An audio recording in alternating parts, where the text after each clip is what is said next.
Hey folks, I just wanted to jump in here and set up another YouTube video because I thought of something earlier today that I thought might be of value.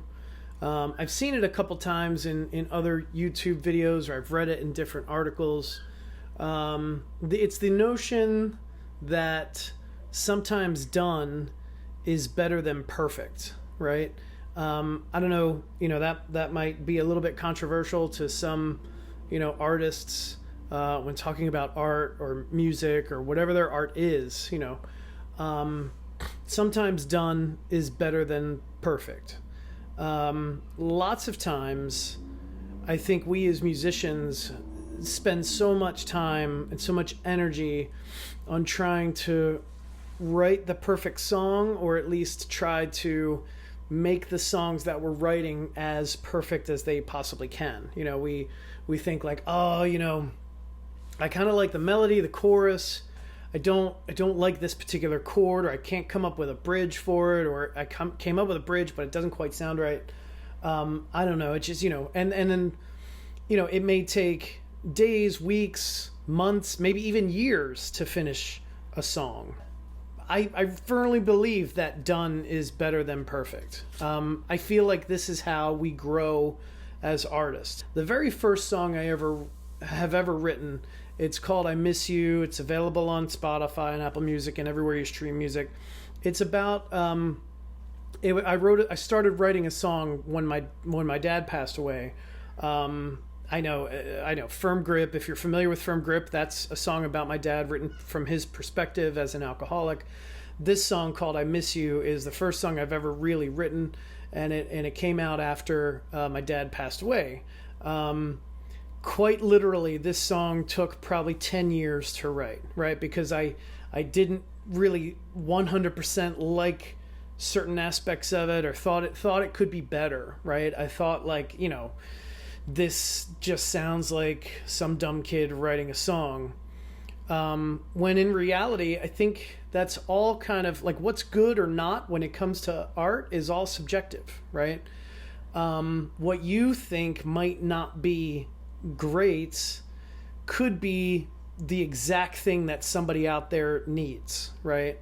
And if we waste 10 years of our lives trying to write the perfect song, or just trying to finish something, then that's 10 years that person who needs your thing can't find it, right?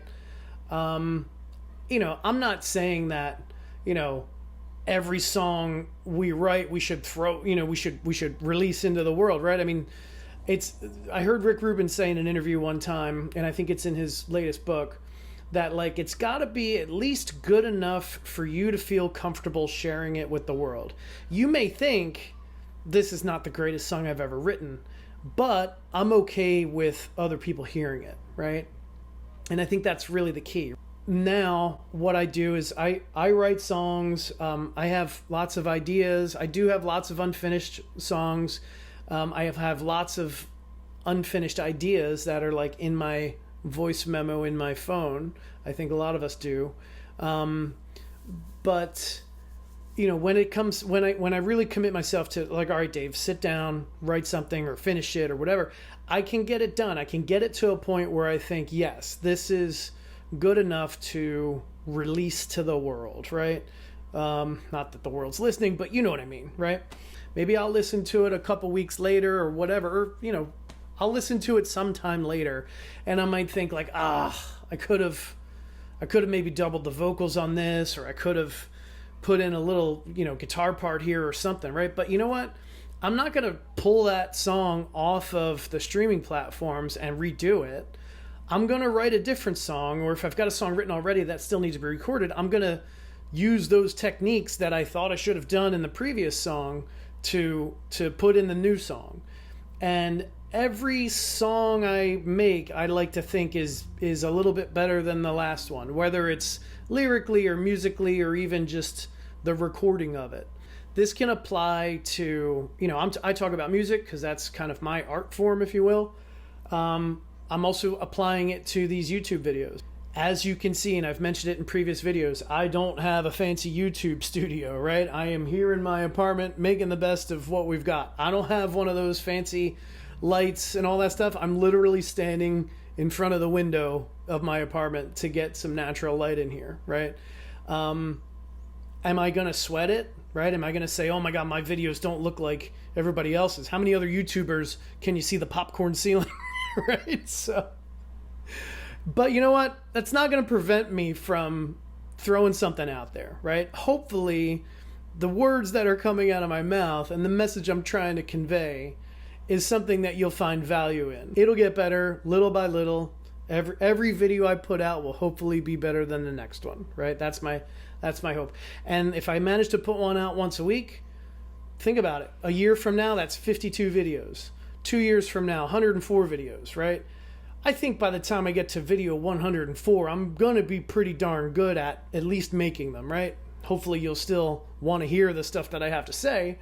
But yeah, I should be able to knock out YouTube videos pretty easily without much worry about the technical aspect of it. I think the reason why I'm making this video right now is I said something in a previous video that if things, at least with my personality, if things feel like a big heavy lift mentally, I can't sign up for that. Like if I approached my YouTube channel and said I want 5,000 subscribers in like the next year, right? And all I focused on was this giant number of 5,000 subscribers. I don't think I'd make one video, right? Because I'd be like, how am I going to get to 5,000 subscribers, right? The point is, I don't think of hopefully getting 5,000 subscribers in a year or 2 years or 5 years, right? What I hope for is the first month, maybe I get 100 subscribers. And I did. Thank you to you guys who subscribed. I put out a little post about a week or so ago that I was about 14 subscribers short of 100, and my goal was to hit 100 subscribers by the end of July. And you guys showed up for me. I'm at 107, I think, right now, which is fantastic. Thank you so much. I really, really appreciate the support. The point is, I'm breaking down this large goal, this large task, into smaller, more bite-sized chunks. It's baby steps, patience. You have to just kind of do your thing slowly but surely, but consistently. Stay at it, keep at it, and, you know, hopefully with a little bit of luck and some support from you guys, you know, we can build this into something. So that's my goal.